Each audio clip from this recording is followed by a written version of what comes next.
dipandu oleh firman. Markus 14 ayat 49-50, tetapi haruslah digenapi yang tertulis dalam kitab suci, lalu semua murid itu meninggalkan dia dan melarikan diri. Pernahkah kamu mengalami sesuatu yang begitu gelap, begitu menyakitkan, sampai rasanya seluruh hidupmu seakan runtuh?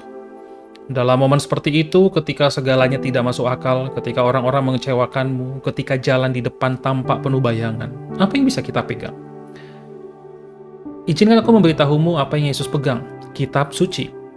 Ketika ia berdiri di tengah kekejaman, ketidakadilan, dan pengkhianatan, Yesus tidak hanya terluka oleh dunia, ia dihancurkan oleh sesuatu yang lebih dalam.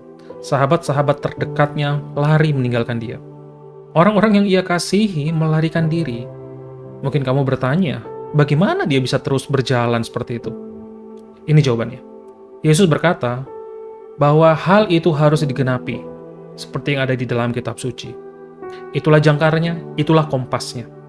Bahkan di saat tergelap, firman Allah mengingatkan ini adalah bagian dari rencana Bapa. Itulah yang memberinya kekuatan, itulah yang membuatnya tetap melangkah maju. Dan yang indah adalah ini, firman yang sama, kitab suci yang sama tersedia juga untukmu dan untukku. Kamu akan mengalami kebingungan, kamu akan dikecewakan oleh orang lain, kamu akan merasa kesendirian, disalahpahami, dan bahkan mungkin dihakimi dengan tidak adil. Dan ketika itu terjadi, dengarkan baik-baik. Jangan biarkan emosimu memimpin langkahmu. Jangan biarkan ketidaksetiaan orang lain menentukan keputusanmu berikutnya. Sebaliknya, kembalilah kepada firman.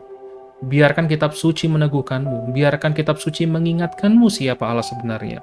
Biarkan kitab suci menempatkan kembali hatimu pada kebenaran dan hadiratnya.